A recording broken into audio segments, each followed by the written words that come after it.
பாரம்பரிய இலக்கிய சிலப்பதிகாரம்.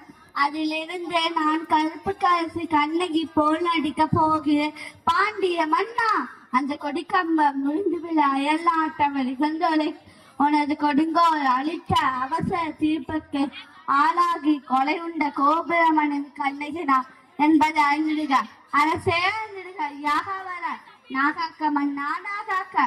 யார் கல்வன்? என் கணவனா கல்வன்? இல்லை இல்லை, அவசரமாக கல்வன் என்று குற்றம் சாட்டிய தலைவர்களே கல்வர்கள். கல்வனை தமிழகத்தில் நீதி கொள்ளாமல் விடாது என்பது உனக்கு தெரியும் அல்லவா?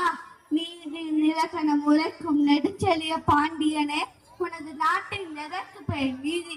நல்லான் வந்ததோ இந்த நீதி அல்ல அல்ல, வல்லான் வந்ததோ இந்த நீதி.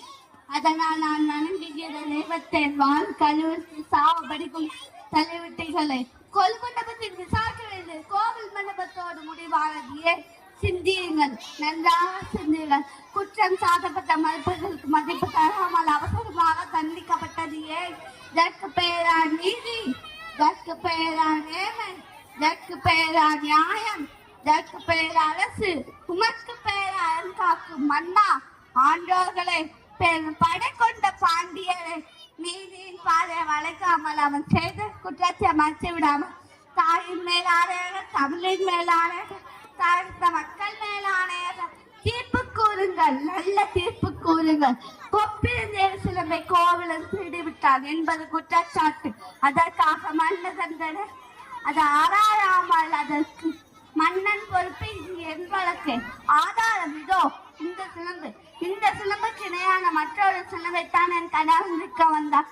மாப்பாவிகளை அவரை கொண்டு குவித்து விட்டார்கள். இறந்து போன என் கணவனை எழுப்பி தருவீங்களா? வெட்டுண்ட தலை ஒட்டி தருவா? முடியாது, உங்களால் முடியாது. கோப்பிலதேர் சிலம்பில்லை, கோவிலந்தேவியா என்னுடைய சிலம்பு. அழியட்டும், முடியட்டும், தீ பரவட்டும். நீதி தவறிய மதுரே அழிந்து விடு, அடியோடு அழிந்து விடு, அடியோடு அழிந்து விடு. நன்றி, வணக்கம்.